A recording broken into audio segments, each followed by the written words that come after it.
موقع دیا تو دیکھیں گے کہ نواز شریف کی لیڈرشپ میں وہی دور ترقی اور خوشحالی کا واپس آئے گا.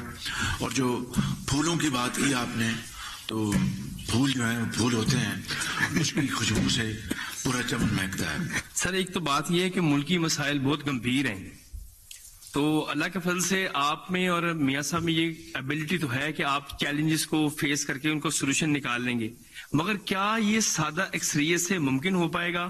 اور دوسری بات یہ کہ سیاسی مبصرین کہتے ہیں کہ شہباز صاحب جو ہے وہ نون لیگ کی سیاسی ساکھ کو بچا گئے ہیں، کیونکہ ملک اس وقت مزاحمت کا متحمل نہیں ہے، مفاہمت کا متحمل ہے.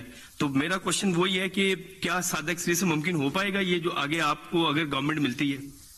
دیکھیے، میں عرض کروں گا 21 اکتوبر کو میاں نواز شریف نے اپنا ویژن دیا اور کہا کہ ماضی کی تلخیوں کو بھلا کر اب ہمیں سب کو مل کر سفر طے کرنا چاہیے.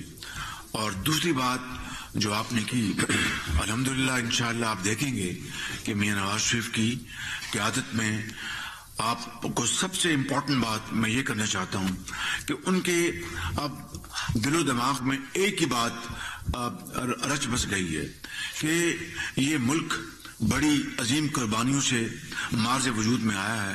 76 سال بعد بھی آج بھی عام آدمی، غریب، یتیم، بیوہ، ان کے لیے علاج، تعلیم آج بھی ایک کا شجر ممنوع جسے کہتے ہیں وہ ہے ان کے لیے. یہ پاکستان اس لیے نہیں بنا تھا.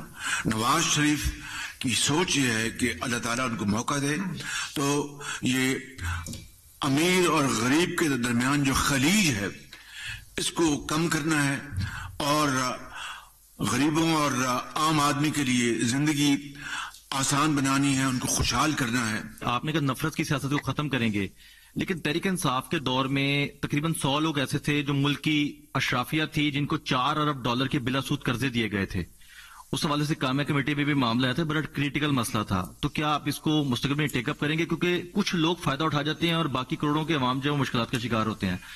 دوسرا، اس وقت معاشی ماہرین یہ کہہ رہے ہیں کہ $72 ارب 3 سال میں ادا کرنے ہیں پاکستان نے. تو کیا اس پوزیشن کے اندر آپ ہیں کہ آنے کے بعد ایسی پالیسیز بنائیں کہ $72 ارب اگلے 3 سال میں ادا کر دیں؟ یہ بڑے آپ کے پرٹیننٹ سوالات ہیں، بڑے اچھے. ہمالیہ نما ہمارے چیلنجز ہیں، ان کو اتنا بڑا ان کو حل کرنے کے لیے ویژن چاہیے اور قومی یکجہتی چاہیے اور شبانہ روز محنت چاہیے. کیونکہ یہ ایک اسٹیبلشڈ فیکٹ ہے کہ بیٹھے بیٹھائے کچھ حاصل نہیں ہوتا. آپ ہمت کرتے ہیں، ایفرٹ کرتے ہیں تو اللہ تعالیٰ مدد کرتا ہے. علماء آپ کی حکومت رہی، وزیر اعظم تو آپ تھے، لیکن آپ کے ساتھ باقی کوalition پارٹنرز بھی تھے، پی ڈی ایم کی جماعتیں تھیں. تو اب کتنا مشکل یا آسان ہوگا ووٹر کے پاس جا کر انہیں کنونس کرنا کہ آپ ان مسائل کے ذمہ دار اکیلے نہیں ہیں اور آپ کے پاس ان کے مسائل کا اب شافی علاج ہے اور اب حالات جو ہے وہ